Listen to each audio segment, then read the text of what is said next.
네, 이제 저희 요한계시록 2장을 이제 읽을 텐데 이제 바로 다 봉독하는 게 아니라 일단 먼저 그냥 제가 좀 얘기하다가 각 교회별로 하나씩 그 7교회 편지 하나하나씩 읽어가면서 그 설명을 이제 교차적으로 하도록 하겠습니다. 예수님께서 이미 이제 1장에서 사도 요한에게 나타나셔서 7교회 에베소, 서머나, 버가모, 두아디라, 사데, 빌라델피아 그리고 라오디게아 교회들에게 이제 편지를 보내라고 그 서신을 이제 보내주셨습니다. 그리고 이 7교회가 이제 소아시아 당시 터키 지역에 실제로 당시 있었던 그 7교회이고 또한 더 나아가서는 이제 우리 시대와 포함하여서 모든 교회 시대에 주님의 교회들에게 공통적으로 주시는 말씀입니다. 그래서 이 7교회는 주님께서 이제 선정해서 두신 7개의 샘플, 이제 모두를 대표하는 이제 샘플이라고 보실 수 있어요. 저는 이제 병리과에서 이제 병리학을 배우는 의사인데 무슨 일을 하냐면 이제 우리 몸에 조직 검사를 하거나 장기를 수술로 뗐을 때 그걸 이제 슬라이드로 제작하고 이제 블록으로 제작하고 세포 슬라이드를 만들어 가지고 그 조직을 이제 슬라이드 안에서 현미경에 올려놓은 다음에 그 각 세포 구조가 어떤 식으로 배열되어 있고 염증 세포나 이제 악성 세포들이 얼마만큼 분포되어 있고 이게 어떤 종류의 질병인지 이런 것들을 아주 상세하게 보기 때문에 이제 진단적인 측면에서는 가장 그 병의 본질에 가까운 그런 과이고 저희가 그걸 통해서 임상 의사들이 뭘 해야 될지 어떻게 치료를 해야 될지 이런 궁극적인 방향을 정해주는 이제 가장 깊숙한 비밀을 드러내는 그런 일을 한다라고 할 수 있습니다. 근데 이제 예수님께서는 이제 우주 만물을 이제 지으시고 창조하시고 꿰뚫어 보시는 이제 하나님이시고 그 불꽃 같은 눈으로 이 세상 모든 사람들, 특별히 이제 믿는 성도들과 그 교회의 각 사람의 영혼과 그리고 각 사람이 모여서 생긴 교회의 영적인 상태를 가장 깊숙한 단위까지 낱낱이 이제 보시고 우리를 마치 이제 슬라이드 위에 올려놓아서 분석하시는 분처럼 우리 안에 있는 가장 큰 문제가 무엇인지, 우리 안에 이제 얼마나 성장이 있는지, 우리 안에 어떤 문제점 혹은 얼마나 이제 나아가야 할 방향이 무엇인지를 정확하게 이제 다 분석하시고 진단하시고 그리고 그것들을 우리가 이제 알기 쉬운 용어로 여기 설명을 해주시고 우리가 이제 어떤 식으로 가야 할지 회개할 길을 우리에게 가르치고 말씀을 하십니다. 그래서 이 말씀들을 실제로 그 당시에 교회들이 이제 수신자이기도 하지만 그와 동시에 이제 우리들도 이 말씀이 성령님께서 우리에게 주시는 우리 개인뿐만 아니라 우리 교회에게 주시는 그런 말씀으로 잘 받아들이고 우리가 이제 스스로를 돌이켜보는 시간 되었으면 합니다. 왜냐하면 이제 주님께서 우리의 의사이신 동시에 우리를 진단하실 뿐만 아니라 또 우리를 성령을 통해서 고치고 변화시키고 거듭나게 하시고 중생케 하시고 성화시키는 그런 수술하시는 의사이시기도 하기 때문에 우리가 이제 주님의 그 평가에 우리 자신을 이제 엄숙하게 겸손하게 내어 맡길 필요가 있습니다. 그래서 먼저 에베소 교회에 대한 말씀을 같이 읽도록 하겠습니다. 2장 1절부터 제가 읽도록 하겠습니다. 같이 읽으실 수 있을까요? 네, 시작하겠습니다. 에베소 교회 사자에게 편지하기를 오른손에 7별을 붙잡고 7근촛대 사이에 다니시는 이가 가라사대 내가 내 행위와 수고와 내 인내를 알고 또 악한 자들을 용납지 아니한 것과 자칭 사도라 하되 아닌 자들을 시험하여 그 거짓된 것을 내가 드러낸 것과 또 내가 참고 내 힘을 위하여 견디고 게으르지 아니한 것을 아노라. 그러나 너를 책망할 것이 있나니 너의 처음 사랑을 버렸느니라. 그러므로 어디서 떨어진 것을 생각하고 회개하여 처음 행위를 가지라. 만일 그리하지 아니하고 회개치 아니하면 내가 내게 임하여 내 촛대를 그 자리에서 옮기리라. 오직 내게 이것이 있으니 내가 니골라당의 행위를 미워하는도다. 나도 이것을 미워하노라. 귀 있는 자는 성령이 교회들에게 하시는 말씀을 들을지어다. 이기는 그에게는 내가 하나님의 낙원에 있는 생명나무의 과실을 주어 먹게 하리라. 예수님께서 이 편지를 주실 때 사실 저희 의사들도 병리 의사들도 진단을 아무렇게나 막 슬라이드를 본 다음에 자기가 안 지식들을 막 아무렇게 규칙 없이 적는 것이 아니라 일정한 그 규칙과 폼에 맞춰 갖고 어떤 뭘 이제 먼저 언급하고 어떤 특징을 언급하고 이런 순서와 이 진단의 폼이 있습니다. 예수님도 우리를 이제 딱 분석하셔서 하실 말씀이 사실 엄청 많을 수 있지만 그러나 우리가 알아들을 수 있도록 요약을 하셔서 이제 어떤 규칙에 따라서 이제 권면을 주시고 계세요. 처음에는 먼저 항상 하시는 게 자기 자신을 소개를 하세요. 자기가 어떤 분인지 예수님의 정체성을 드러내고 계시하시고 그 다음으로 칭찬을 이제 해주십니다. 칭찬 물론 할 게 없는 교회도 있긴 했었지만 어쨌든 일반적으로 이제 칭찬을 먼저 해주세요. 우리는 이제 사실 마음이 좀 사실 우리는 자기 중심적이고 비판적이다 보니까 이런 죄의 성질 때문에 자기 자신의 죄는 사실 잘 안 보고 우리는 남이나 다른 성도들 볼 때 100가지 잘한 것을 보면 그냥 뭐 당연하게 여기면서 한두 가지 죄 이런 걸 보면 너무 비판적이고 그것을 꼬집고 그 마음속으로 그걸 판단하게 되는 그런 경향성이 우리 모두에게 사실 조금씩 있습니다. 그러나 이제 예수님께서는 완전하신 하나님이심에도 불구하고 완전하고 죄가 없는 유일한 분임에도 불구하고 이 죄 많고 용서받아야 할 우리들을 바라보면서조차도 우리 안에 그 성령님께서 베푸신 작은 의, 아주 작은 칭찬할 만한 거리가 하나라도 있으면 그것마저도 주님께서는 온전하게 칭찬해 주시고 바라봐 주시고 그것을 잘했다 충성되었다 자라 이렇게 이야기를 해주십니다. 어떻게 보면 무한히 거룩하신 주님 보시기엔 너무 하찮은 선의일 수도 있지만 주님께서는 그런 것조차도 칭찬해 주시기를 결코 이제 부끄러워하지 않으십니다. 그런 우리가 그래서 성도들 바라볼 때 우리 같은 믿음의 형제들을 바라볼 때 흠을 자꾸 바라보기보다는 물론 이제 흠에 대해서 권면도 필요하지만 그와 동시에 그들 안에 하나님께서 하신 착한 일들을 우리가 바라보고 감사하고 그래야 할 줄 알아야 할 것 같습니다. 세 번째는 이제 예수님께서 칭찬만 하시는 게 아니라 이제 책망도 이제 해주십니다. 잘못된 것, 고쳐야 될 것에 대해서 아주 분명하게 가감 없이 이제 책망을 하시는데 사실 우리는 이 책망을 하기 되게 불편한 이런 사회에서 지금 살고 있어요. 남을 위해서 비판하면 여러 가지 이유로 당신이 뭔데 이렇게 정죄하냐 또는 이제 잘못에 대해 꾸짖으면 죄에 대해서 꾸짖으면 입을 닫게 만드는 그 대표적인 예가 바로 차별금지법 이런 거 아니겠습니까? 바로 오늘날 사회가 이런 식으로 죄에 대해서 이야기지 못하도록 기독교인들의 복음을 선포하지 못하도록 막는 이런 세상에서 살고 있어요. 하지만 예수님께서는 죄가 죄인 거에 대해서 조금도 숨기지 않고 분명하게 그리고 때로는 엄중하게 이제 말씀을 하십니다. 바리새인들과 서기관들을 향해서 너희가 이제 회개하지 않으면 독사의 자식다 이런 식으로 아주 무섭게 그러나 물론 그 마음 가운데서는 사랑하고 불쌍히 여기셨기 때문에 그런 권면을 엄중하게 하셨던 것이겠죠. 그래서 우리 자신도 죄인이고 우리 자신 돌아봐야 되지만 형제들이 죄에서 계속 벗어나지 못하고 잘못된 길로 갈 때는 겸손하고 온유한 마음으로 그러나 주님의 이 단호한 기준과 성경 말씀에 비추어서 잘못된 건 잘못이라고 선포를 하고 세상을 향해서도 죄는 죄고 돌이켜야 된다는 것을 부끄러움 없이 그러니까 겁먹지 말고 이제 선포해야 될 필요가 있습니다.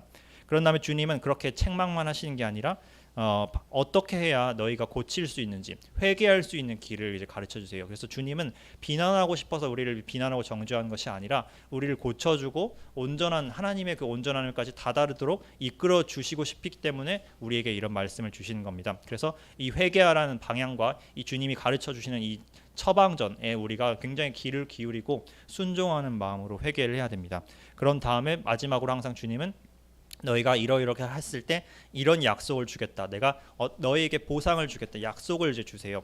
우리가 이제 보상 때문에 이제 하나님을 섬기는 것은 아니고 또 은혜로 구원받았기 때문에 이제 하나님의 그 보상에 참여할 수 있는 것이지만 구원받은 이후에 성도들이 어떻게 살아갔느냐 이것들이 이제 하나님께서 나중에 하나하나 행위대로 갚아주신다고도 분명히 이제 말씀하셨고 또 바울도 이런 걸 우리가 기대하는 마음으로 우리가 이제 뭐 보상 때문에 일한다기보다는 그 보상 자체가 하늘나라에서 주는 보상은 바로 하나님께서 기뻐하시고 하나님이 영광 받으시는 것 그 자체가 우리의 보상이기 때문에 우리는 그거를 마음속에 좋은 동기로 삼아서 열심히 구원받은 이후의 삶을 하나님께 이제 바칠 수 있습니다.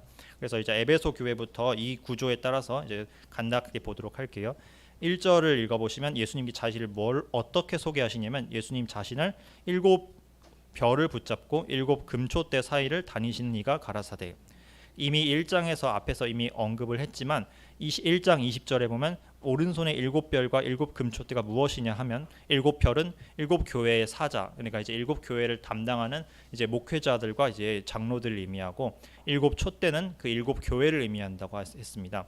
주님께서 이 일곱이란 건 완전수이기 때문에 모든 세계의 이제 모든 교회들을 이제 대표해요. 주님께서는 내가 교회들, 모든 교회들과 교회에 이제 양을 치는 이 목양자들을 주관하고 손에 쥐고 있고 그들을 다스리는 교회의 주관자다. 즉 교회의 머리 대신 예수 그리스도를 자기 자신이 이제 소개하고 계십니다. 왜 이걸 이제 언급했는지 뒤에서 이제 조금 이유가 나옵니다. 첫 번째, 에베소 교회에게 네 가지 점에서 이제 칭찬을 해주세요. 첫 번째는 행위입니다. 그리고 두 번째는 수고, 세 번째는 인내하는 것이었고, 네 번째가 이제 분별에 대한 것이었습니다. 행위라는 것은 우리가 이제 행위로 구원을 받지는 않지만 믿음으로 구원받은 사람이라면 올바른 행실이 하나님 안에서 반드시 나타나야 돼요. 선한 행실, 의로운 행실, 그리고 남에게 이제 덕이 되는 이런 행실들, 이런 것들이 나타나야 합니다. 그리고 두 번째는 이제 수고인데, 수고라는 것은 하나님께서 우리에게 맡기신 일, 우리에게 주신 구원해 주신 이유와 목적과 소명이 우리 각자에게 있습니다. 공통적으로는 하나님께 영광을 돌린다는 그런 궁극적인 소명은 모두가 똑같은데 그것이 구체적으로 발현되는 모습이 사람마다 조금씩 다르고 사람마다 은사가 조금씩 다르고 역할은 다를 수 있습니다. 그러나 어쨌든 간 중요한 것은 주님 안에서 그 역할과 소명과 부르심에 수고하고 열심을 내야 된다는 것이죠. 3절에서 보시면 너희가 게으르지 아니한 것을 이제 아노라, 이렇게 주님께서 칭찬을 해주세요. 우리가 수고하는 자들, 이제 게으름, 영적인 게으름에서 벗어나서 하나님께서 맡기신 일에 대해서 충성되게 일을 해야 됩니다. 여기서 이제 게으르다라는 것이 다른 성경 번역본에서는 어떻게 해석됐냐면 낙심하다라고 이제 표현을 했습니다. 그래서 너희가 낙심하지 아니하는 것을 아노라라고 번역이 되어 있는데, 우리가 영적으로 낙심을 할 때 우리는 게을러질 수밖에 없어요. 우리가 몸에 게으른 것도 있지만 영에 게으른 것도 있는데, 우리 영이 게으르다는 것은 하나님을 믿지 않고 낙심에 무너져서 하나님의 그 부르심에 대해서 반응하지 못하는 것을 의미합니다. 에베소 교회는 낙심하지 않고 하나님의 이제 부르심에 열심히 달려가는 그런 모습을 보였습니다. 그리고 세 번째, 예수님이 칭찬하신 건 인내하는 거였습니다. 3절에 보면 너희가 참고 내 이름을 위하여 견뎠다라고 얘기를 하고 계세요. 우리가 이제 살면서 그리스도인이 됐다고 해서 아무런 고난을 안 받고 평화롭게 순탄하게 사는 것이 결코 아닙니다. 사람이 보편적으로 겪는 시험들이 우리에게 다 있습니다.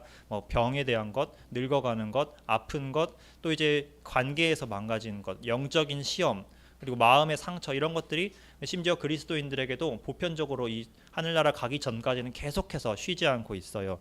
거기다가 이거에 더해서 세상 사람들이 겪는 이런 고통에다가 추가로 우리는 그리스도의 이름 때문에, 예수님 때문에 받는 고난이 더 추가로 하나 얹어지죠. 바로 이제 복음 때문에, 진리 때문에, 하나님 편에 선 것 때문에 세상의 미움을 받고 시기를 받고 공격을 받고 사탄의 이제 시험과 유혹과 괴롭힘을 당하는 이런 고난이 있는데, 주님께서는 그런 걸 이제 대해서 너희가 참고 견디고 할 예수님을 이름을 위해서 참고 기다릴 때 칭찬을 해주십니다. 그래서 우리는 늘 이제 고난 가운데서 에베소 교회와 같이 주님을 위해서, 나를 위해서는 참을 수 없고 힘들고 괴롭지만 주님을 생각해서 주님께서 기뻐하실 걸 생각하면서 거기서 힘을 받고 소망을 찾고 끝까지 이제 인내하는 그런 사람이 되어야 합니다. 그래서 예수님께서 이 세 가지에다가 더해서 또 한 가지 칭찬을 해주신 게 있었는데, 바로 거짓된 자, 교회 안에는 항상, 또는 이제 기독교계 안으로는 항상 누룩과 거짓이 들어오기 마련입니다. 교회 사회 내내 항상 그래왔고, 역사적으로 봤을 때 온갖 시험부가 내부의 거짓 교사들과 이단들이 항상 교회 안으로 은근슬쩍 들어왔어요. 지금의 이 신천지 같은 노골적인 이단뿐만 아니라 정통 교회 안으로도 거짓된 가르침, 은밀하게 이제 뒤틀린 가르침들이 언제든지 우리 모르는 사이에 스며들 수 있고 영적으로 병들게 만들 수 있어요. 에베소 교회도 그런 실험으로부터 자유롭지 못했습니다. 그러나 그들은 그럼에도 불구하고 정확하게 거짓된 것들을 분별할 수 있었는데, 그럴 수 있었던 이유는 바로 하나님의 말씀이 절대적인 기준이 되었기 때문입니다.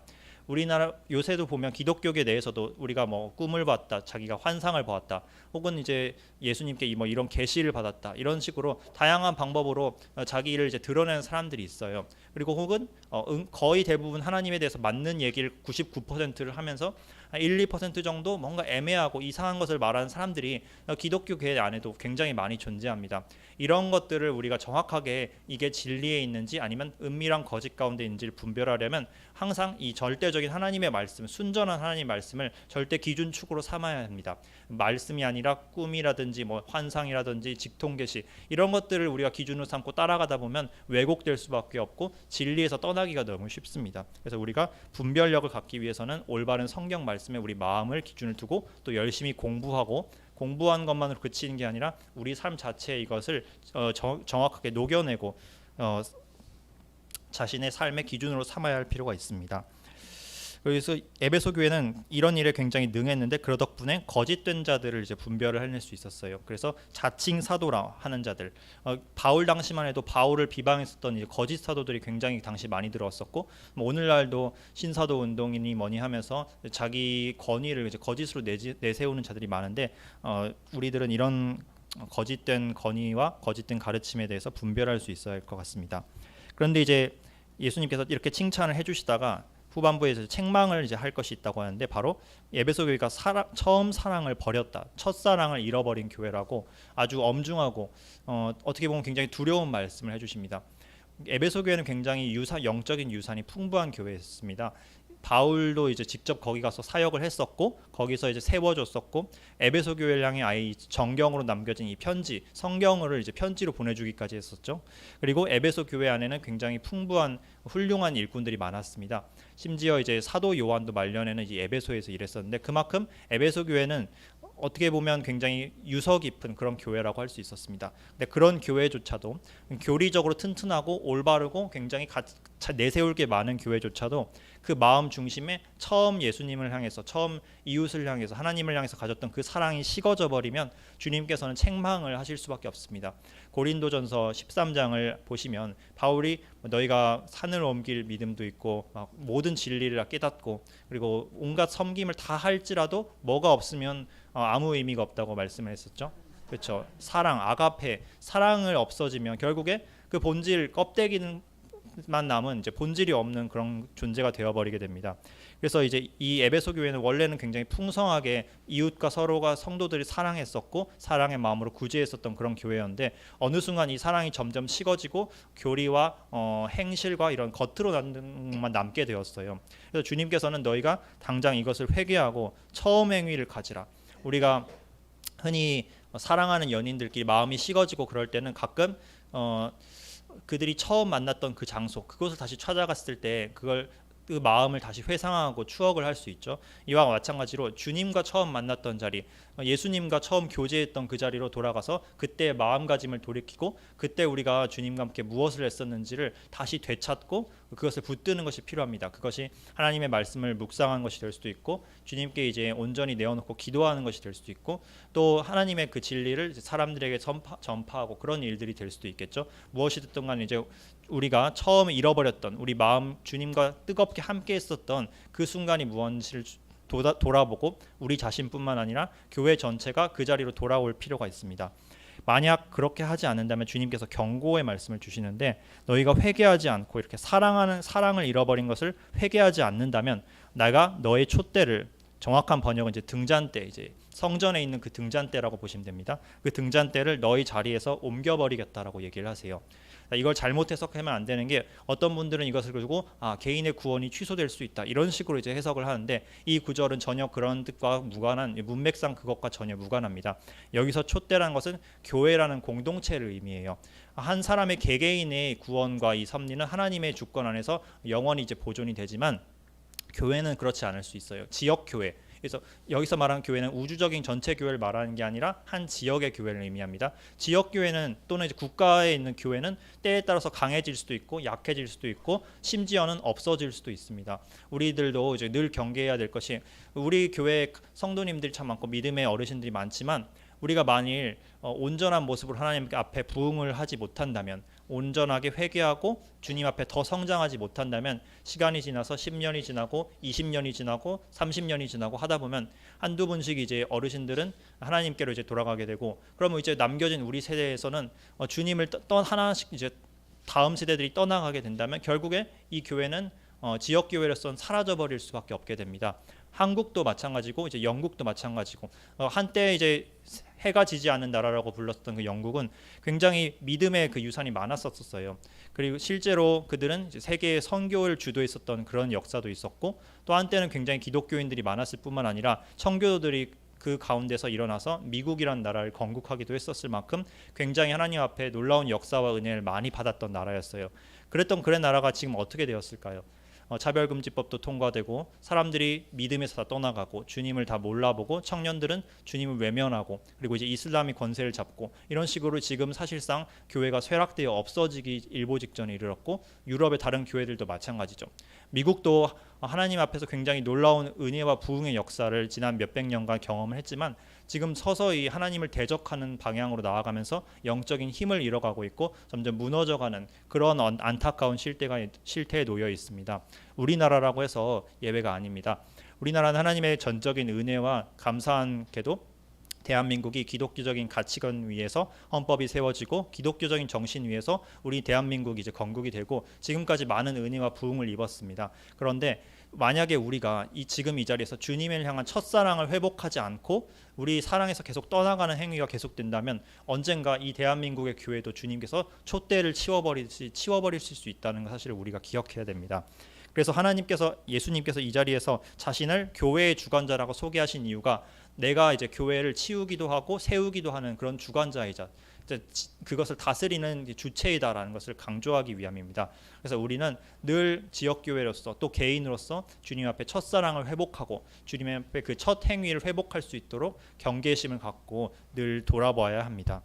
근데 이제 주님께서 그럼에도 불구하고 한 가지 칭찬을 해주시는데, 너가 니골라당의 행위를 미워한도다. 나도 이것을 미워한도다. 뒤에서 혹시 나중에 이제 오늘 시간이 될지 모르겠지만 버가모 교회 때 니골라당이라는 어떤 이단에 대해서 주님이 언급을 하세요. 일종의 영지주의적인 이단이라고 생각을 하시면 되는데 주님께서는 나도 이 이단을 미워한다라고 너희가 지금 그것을 분별한 걸 칭찬해주고 계십니다. 우리가 기억해야 할 것은 하나님께서는 사랑의 하나님이시기도 하지만 미움을 하시는 하나님이시기도 하세요. 뭘 미워하느냐? 바로 죄와 거짓을 미워하세요. 그래서 미움 자체는 죄가 아니에요. 미움은 올바른 대상을 향해서 사랑하고 잘못된 대상을 향해서 분명하게 미워한다면 그것은 하나님의 그 의로운 공이라고 생각할 수 있습니다.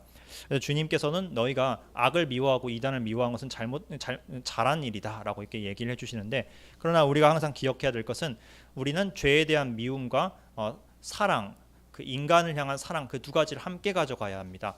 에베소 교회 같은 경우는 이 사랑의 마음을 잃어버린 채 분별의 마음만 갖고 있었어요. 그러다 보니까 비판하고 정죄하는 그 자리에 자꾸 치우쳐지기가 쉬웠었죠. 우리들도 이제 마찬가지입니다. 세상에 이제 거짓된 흐름과 악한 것에 대해서 그 악한 영 자체는 미워해야 되지만, 그러나 그 사람들을 이제 비판하고 이제 판단하고 이제 가르칠 때 우리가 정죄의 마음으로 혹은 그들을 판단하는 마음으로 행하고 그들을 사랑하는 마음에서 행하지 않는다면 우리 자신도 이제 바리새인과 같이 되어버릴 수 있어요. 그래서 늘 죄는 미워하되 사람들을 이제 권면하고 죄인들을 돌이키게 할 때는 항상 사랑의 마음으로 권면하고 책망을 해야 되고, 그렇게 두 가지 균형, 분별과 사랑을 이제 함께 가져가야 된다는 사실을 에베소 교회에서 발견할 수 있습니다. 에베소 교회를 향해 마지막으로 예수님께서 약속을 하나 주신데, 이거는 에베소 교회뿐만 아니라 모든 교회들에게 성령님께서 이제 주신 말씀이세요. 성령님께서는 진리의 영으로 항상 자기 자신의 것이 아니라 예수님의 것을, 주님의 것을 이제 가르치시는 역할을 한다고 요한복음 16장에 이제 말씀해 주고 있습니다. 성령님께서 이제 우리 마음 심령 가운데 어떤 명령을 주시는지 우리가 잘 귀담아 듣고 순종을 해야 됩니다. 그래서 이기는 그에게는 주님께서 약속하시기를 이기는 그에게는 내가 하나님의 낙원에 있는 생명나무의 과실을 주어 먹게 하리라라고 말씀해 주세요. 자, 여기서 우리가 이기는 자가 무엇인가에 대해서 잠깐 여기는 이제 집으시고 요한일서 5장을 한번 찾아보도록 하겠습니다.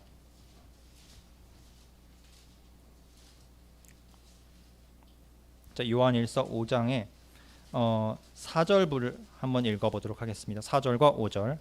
자,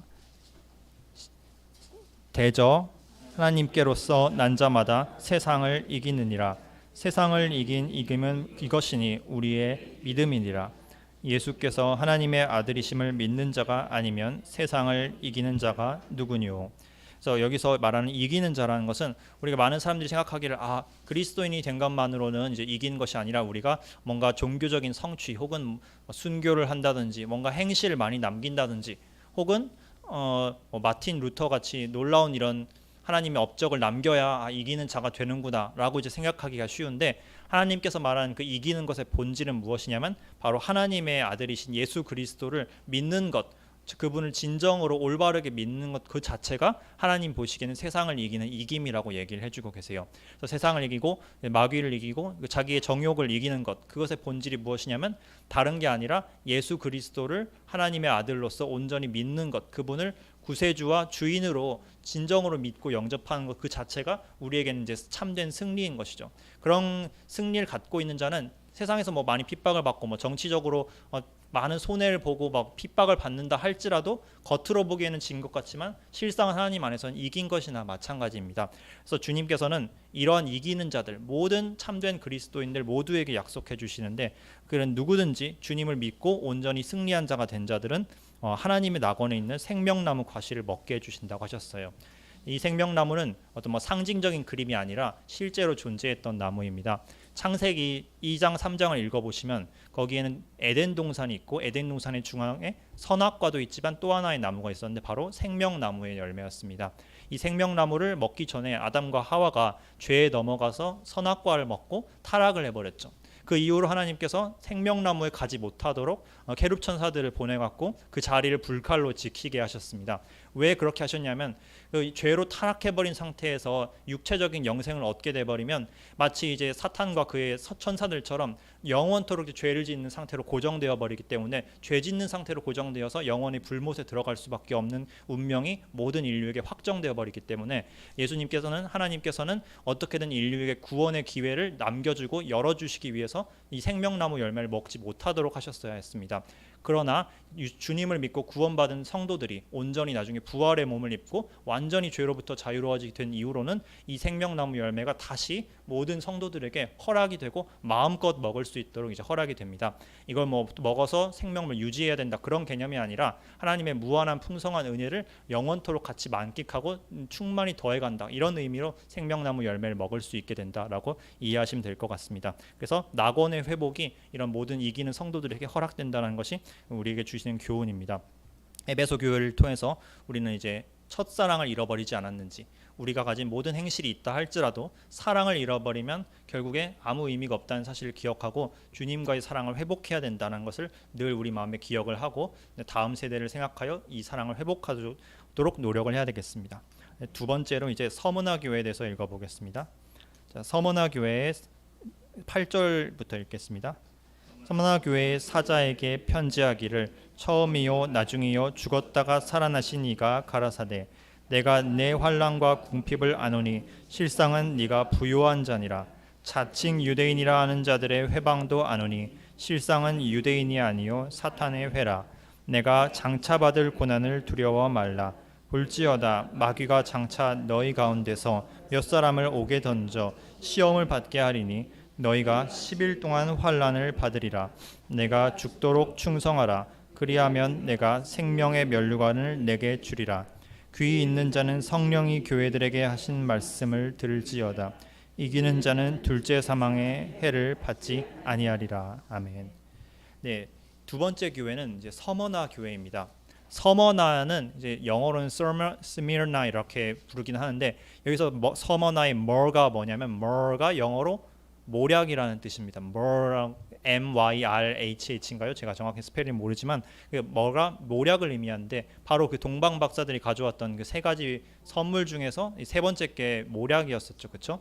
이 아기 예수님께 세 가지 황금과 유향과 모략을 가져왔었는데 황금은 예수님의 신성과 왕권을 상징하고 그리고 유향은 예수님의 대제사장으로서의 그 역할을 상징하는 것입니다. 그런데 모략은 무엇을 의미하냐? 이 모략은 시체 썩는 걸 막는 방부제입니다. 즉 예수님이 죽음으로서의 사역을 의미하는 게 바로 이 모략이었어요.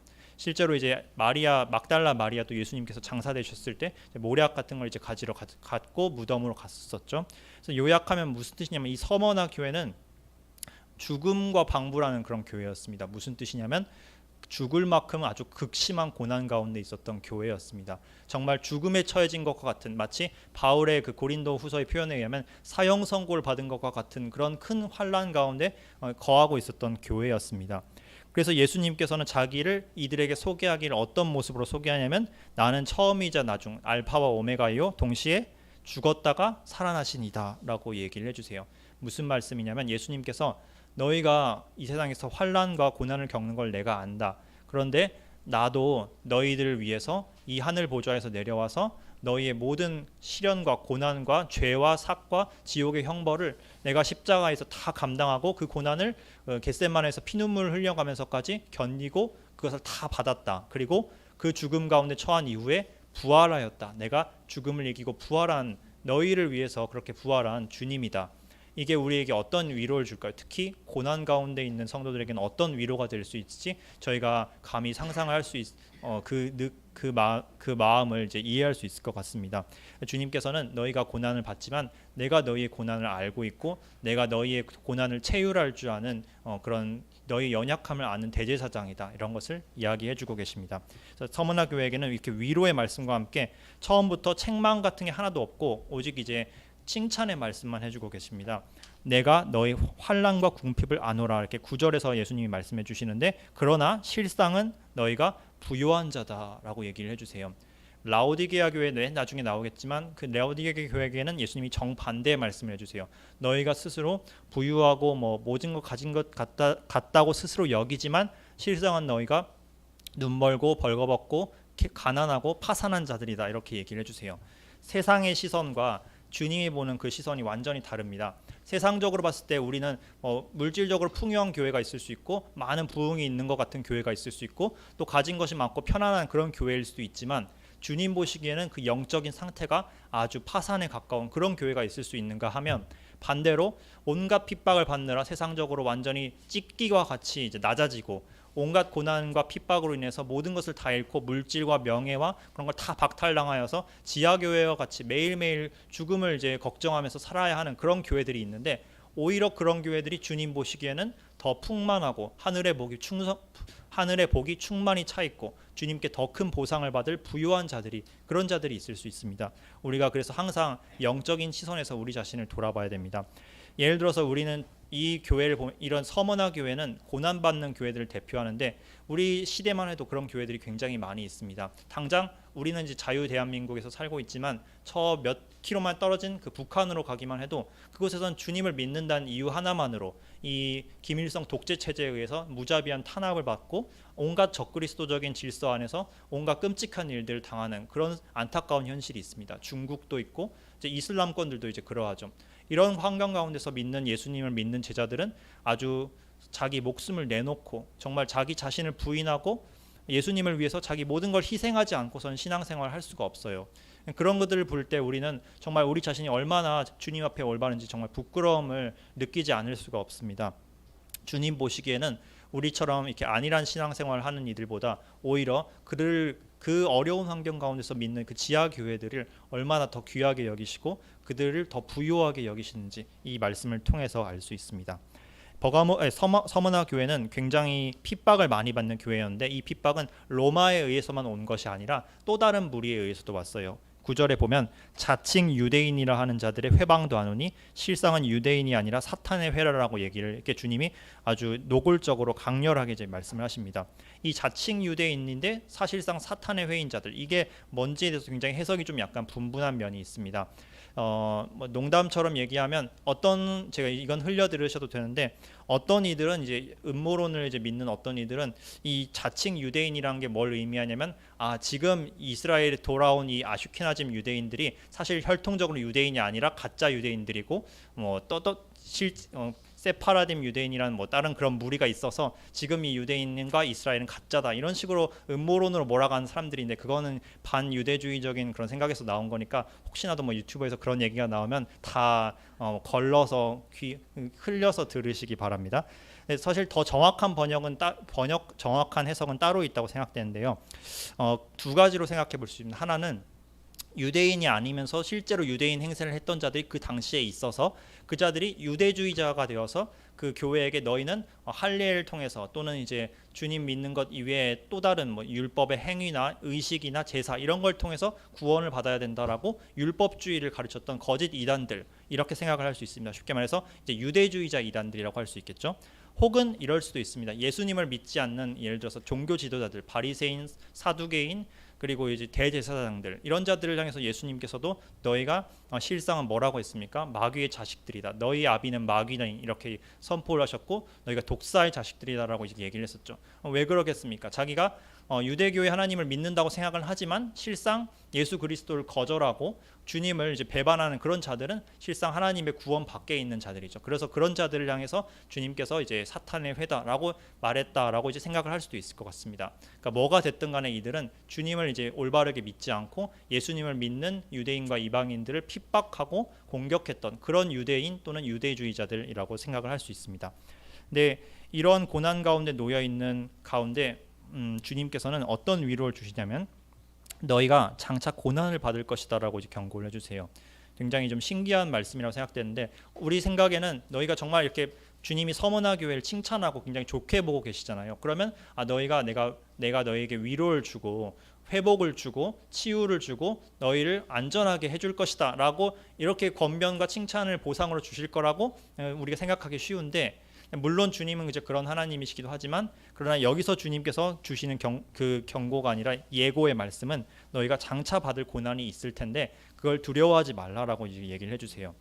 우리가 가끔 생각할 때 우리가 너무 힘들고 괴롭고 특히 성도들이 정말 고난을 많이 겪는 경우가 있습니다. 세상 사람들보다 오히려 성도들이 더 일이 안 풀리고 고생 많이 하고 어려움도 많이 겪는 일이 있을 수 있는데 그때마다 우리는 쉽게 생각하기를 우리가 하나님께 죄를 많이 지어서 벌을 받는 것인가 이런 생각이 자주 들 때가 많이 있습니다. 물론 하나님께서 사랑하는 자녀를 징계하심으로써 고치신 하나님이 맞고 우리 죄로 인해서 분명 우리 안에 죄가 많이 있죠. 그 죄로 인해서 하나님께서 징계하시는 게 분명 어느 정도는 있습니다. 그런데 모든 고난이 다 죄에 대한 징계로만 있는 것은 아닙니다. 욥의 경우만 봐도 어떻게 보면 욥이 가장 하나님 보시기에 의롭고 경건하고 하나님을 경외하는 자니까 벌을 받아도 가장 적게 받아야 사실 상식적으로 맞지 않습니까? 그런데 오히려 하나님께서는 사단에 의해서 그 욥이 아주 큰 고난을 받도록 가장 큰 고난을 받도록 이렇게 허락을 하셨어요. 즉 고난 가운데는 단순히 우리가 벌 받는 요소만 있는 게 아니라 하나님의 영광을 드러내고 하나님께서 우리를 연단하시고 또 하나님의 더 큰 섭리 가운데 계획하시는 바가 있기 때문에 고난이 있다는 사실을 우리가 기억을 해야 됩니다. 바로 이 서머나 교회가 겪는 고난도 주님의 영광을 드러내고 그들을 더 아름답게 빚어가기 위한 그런 고난이었습니다. 이 고난이 1차적으로는 하나님의 허락에 의해서 일어났고 또 2차적으로는 이걸 직접 수행하는 주체가 누구였냐면 바로 10절에 마귀가 그 주체였습니다. 특히 이 마귀는 하나님 뜻대로 안 살고 세상과 타협하는 이런 교회들은 별로 그렇게 신경을 많이 안 써요. 그런 교회들은 힘이 없기 때문에 어차피 주님의 큰 일꾼이 못 되거든요. 그런데 정말 주님 뜻대로 살려고 애쓰고 주님 뜻대로 헌신되고 자기를 부인하는 그런 교회가 있으면 또 그런 성도가 있으면 이 마귀는 정말 눈에 불을 켜고 그들을 멸하려고 망가뜨리려고 온갖 수작과 악행과 내적인 외적인 공격을 가하는 게 바로 이런 마귀의 특성입니다.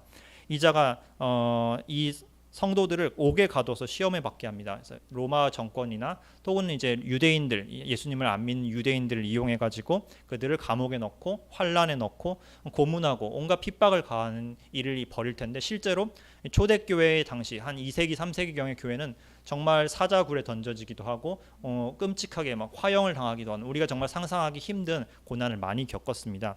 실제로 예수님이 이것을 정확하게 예고를 해주셨고요. 10일 동안 너희가 환란을 받으리라. 이 11일 문자적인 10일 이렇게 해석되긴 조금 어려운 것 같고 이 10일을 아마도 이제 로마 시대에 열대 황제가 거쳐가면서 이 황제들이 극심한 핍박을 그리스도인들에게 가할 것이다라고 이제 해석하는 의견이 주가 됩니다. 어찌 됐든 간에 이런 고난이 그 교회들을 향해서, 특히 신실한 교회들을 향해서 기다리고 있을 테지만, 주님께서는 여기서 위로를 주시는 게 너희가 죽음을 전혀 두려워하지 말고 주님께만 충성해라.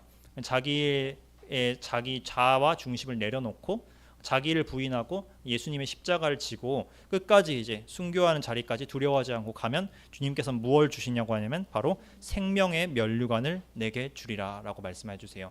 이게 순교자만 구원받을 수 있다 이런 뜻으로 해석한 게 아니라, 그런 생명의 면류관은 여기서 구원보다 더 구원 이후에 받을 것, 바로 구원 이후에 하나님께 받을 보상을 의미합니다. 그래서 순교하는 자들, 주님께 온전히 헌신하고 자기를 죽이는 자, 자기를 부인하는 자들에게는 주님의 면류관, 주님의 큰 보상이 뒤따른다고 아주 큰 위로와 권면의 말씀을 주십니다. 우리가 지금은 이 하나님의 그 믿을 수 있는 자유, 종교의 자유가 보장된 이곳에 살고 있기 때문에 지금 뭐 예수 믿는다고 뭐 잡혀가거나 그러진 않습니다. 물론 앞으로 점점 심해지고 은근슬쩍 탄압과 이런 우리를 배척하는 흐름이 생기긴 하겠지만, 아직까지 우리는 종교의 자유 안에서 이제 편안하게 살고 있습니다. 그러나 그렇지 못한 세상의 다른 지역의 사람들이 굉장히 많아요. 그들을 볼 때 우리가 불쌍히 여기고 안타까워 여기고 있죠, 그렇죠? 실제로 우리가 그들을 권면하고 그들을 향해 기도해 줘야 되는 건 맞고요. 그러나 저는 이렇게 생각을 해봤습니다. 지금은 우리가 그들을 불쌍히 여기고 있지만 어쩌면 하늘나라 나중에 갔을 때는 우리가 그들과 함께 주님의 그리스도의 심판대 앞에 섰을 때 우리는 어쩌면 왜 우리는 저들처럼 주님께 모든 걸 바치지 않았을까, 너무 부끄럽고 그들 앞에 섰을 때 초라하게 보이지 않았을까, 그런 생각을 자주 해보게 됩니다. 그래서 그때는 오히려 정말 핍박받던 지역에서 주님을 섬겼던 자들이 더욱더 주님 앞에 존귀를 받고 더 높아지는 그런 일들이 생길 걸 생각하면 우리 자신들도 지금 이 자리에서 편안하고 안일하게 생각할 걸, 안일하게 신앙생활할 걸 생각하지 말고 항상 주님의 뜻대로 살며 주님을 위해서 어떤 핍박이 오더라도 주님 뜻대로 세상을 향해서 나아가야 된다는 그런 교훈을 받을 수 있을 것 같습니다. 귀 있는 자들은 성령이 교회들을 향해 하는 말씀을 들으라라고 11절에 주님 말씀해 주시는데, 이기는 자는 둘째 사망의 해를 받지 아니하리라라고 이제 말씀을 주십니다. 이 둘째 사망은 요한계시록 20장에 나오는 용어인데, 이 둘째 사망을 불못 또는 불과 유황의 연못, 불과 유황의 호수라고 부릅니다. 이 호수가 바로 주님께서 게헨나 흰놈의 골짜기라고 비유를 했었던 영원히 구더기도 죽지 않고 불도 꺼지지 않는 영원한 불못을 의미합니다. 여기가 바로 마귀와 그의 천사들을 위해서 예비되었고, 주님을 끝까지 거절하고 죽다가 영원히 이제 구원의 기회를 잃어버린 자들이 이 부활 이후에 최종적으로 가게 될 그 영원한 사망, 우리가 흔히 지옥이라고 부르는 곳인데요. 주님께서는 이 두려운 지옥에 대해서 얘기를 하면 동시에 이걸 통해서 그 서머나의 성도들에게 위로를 주고 계십니다. 이게 어떻게 위로가 되느냐? 잘 생각을 해보시면 우리 사람들도 이제 성도들도 고난을 이제 가끔 받을 때가 있고, 또 이제 더 어려운 지역에 있는 성도들도 온갖 환난과 핍박을 받으면서 정말 자기 생명이 끊어지는 것 같은, 정말 어떻게 보면 정말 당장 죽을 것만 같은 그런 상황에 놓여 있는 경우가 많아요. 그럴 때마다 우리는 눈앞이 캄캄해지고 이게 어떻게 하지? 우리가 살아남을 수 있을까? 우리가 정말 사형 선고를 받은 건 아닐까? 이런 약한 마음이 들 때가 참 많이 있습니다. 근데 주님께서는 너희가 이런 걸로 걱정하고 그 마음에 상심하지 않아도 되는 이유를 이제 우리가 가르쳐 주시는데, 잘 생각해 보면 우리가 이 땅에서 아무리 고난을 받고 힘들어도 지옥에서 단 1초만 있는 것과 비교할 수 있을까요? 그런데 지옥은 영원 무궁토록 지속되는, 정말 소망 자체가 없는, 인간이 처할 수 있는 가장 완벽한 절망이라고 할 수 있습니다. 그런데 모든 사람이 다 죄를 범했기 때문에 다 죄로 인해서 죄의 삭스로 하나님 앞에 심판을 받고 지옥에 갈 수밖에 없는 그런 비참한 처지에 모든 인간들이 처해져 있었어요. 그게 사실상 인간에게 겪을 수 있는 가장 그 나락이자 가장 큰 위기였는데, 예수님께서 은혜로, 또 하나님께서 그 사랑으로 그들을 구원해 주시기 위해서, 죄에서 구원해 주시기 위해서 예수 그리스도를 이 땅에 보내주시고 십자가에서 모든 믿는 자들의 죄를 대신 감당하고 우리의 그 영원한 운명을 영원한 하늘나라로 옮겨주셨습니다. 이 점을 우리가 항상 기억하고, 특히 구원받은 성도들이 이걸 잊지 않고 늘 회상을 한다면, 가장 큰 위기를 하나님께서 가장 큰 행복으로 이미 바꿔주셨다는 그 사실을 확신한다면, 이 땅에서 아무리 핍박을 당하고 고문을 당하고 잡혀가고 또 탄압을 당한다 할지라도 이것이 결국 우리에게 소망을 꺾지 못한다는 사실을, 100억 원의 빚을 하나님께서 다 갚아주셨으면 10원 정도 손해보는 것은 우리가 아무렇지도 않게 생각을 할 수 있겠죠. 근데 하물며 영원한 그 삶에서의 구원과 또 우리 이 땅에서 겪는 잠시 잠깐 겪는 환난은 도저히 이제 비교를 할 수 없는 것입니다. 그래서 주님께서는 내가 환난을 이기고 죽음을 통해서 너희를 영원한 멸망에서 건져 주었다. 그러므로 너희는 구원받은 성도답게 이 땅에서 겪는 이 고난으로 너무 슬퍼하지 말고 두려워하지 말아라라고 우리에게 위로를 주시고 서머나 교회에게 위로를 주시고 계신 것입니다. 그래서 우리가 기억해야 될 것은 먼저 우리도 늘 항상 자신을 돌아보며 주님 앞에 이렇게 순교자의 자세로 살고 있는지 스스로 이 부족함을 회개하고 자기 부인을 하지 않는 이런 삶을 돌이켜서 우리도 순교자의 자세로 이제 살아가야 된다. 그리고 또 한 가지는 이 실제적으로 정말 핍박을 받고 고난받는 성도들이 이 세상 곳곳에 굉장히 많습니다. 그들을 위해서 중보 기도를 하고 그들을 사랑하고 그들을 향해 물질로서 돕고 그들을 이제 구하고 또 그들과 함께 우리가 그들을 구해내어서 북한에 있는 성도들을 북한 공산 체제를 빨리 해체하고 거기서 건져내야죠. 그래서 건져낸 그들과 함께 같이 신앙생활을 하고 세계를 이제 복음화시키기 위해서 함께 나아가야 됩니다. 그래서 그들을 항상 우리도 몸을 가졌기 때문에 몸을 가진 형제자매들의 고통을 이해하고 그들을 하나님께 이제 중보기도하는 그런 자세를 가져야 된다는 사실을 이 서머나 교회를 통해서 알 수 있습니다. 그래서 오늘은 시간 관계상 이 두 교회에 대해서만 얘기하고 그 이후로 이제 버가모 두아디라 교회를 이제 이어서 이제 얘기하도록 하겠습니다. 네, 일단 말씀은 일단은 여기까지 전하고 간단하게 기도하고 마치도록 하겠습니다. 하나님 아버지, 사랑하는 성도들이 오늘 요한계시록 하나님의 말씀을 듣고 주님께서 우리에게 전하시는 말씀을 성령께서 우리 교회에게 한길 말씀 교회에게 전하는 그 말씀을 들었습니다. 저희가 이것을 사람의 말이나 혹은 글로서만 본 게 아니라 성령께서 우리 안에 말씀하시는 말로 들을 수 있도록 해주시옵소서. 우리 안에 첫사랑을 잃어버린 모습이 곳곳에 많이 있을 수 있습니다. 우리 삶의 태도에서 주님의 그 구원의 은혜를 잊어버렸던 그런 흔적들이 우리 삶 여러 영역에 묻어 있을 수 있습니다. 주님, 그것을 저희가 회개하고 자복하오니 저희 안에 교만을 꺾으시고 또 저희 안에 식어진 사랑을 용서하시고 다시 한번 성령의 뜨거운 사랑으로 온전한 사랑으로 우리가 진리의 사랑에 붙들리게 해주시고 그로 인해 올바른 행실과 인내와 수고와 그리고 올바른 분별을 낳을 수 있도록 도와주시옵소서. 또한 주님, 어려움 가운데서 하나님 아버지를 섬기는 그런 교회들이 세상 가운데 많이 있습니다. 우리 주변에도 고난받는 성도들이 많이 있습니다. 아버지, 그들을 본받게 해주시고 그들의 인내를 우리가 본받아서 더욱 정진하게 해주실 뿐만 아니라 그들을 이 억압에서 하나님께서 잘 빚어주셔서 건져내 주시고 우리와 함께 주님을 이제 자유롭게 예배할 수 있도록 인도하여 주시옵소서. 모든 말씀을 예수 그리스도 만왕의 왕이시고 교회의 주관자이신 예수 그리스도의 이름으로 기도드립니다. 아멘.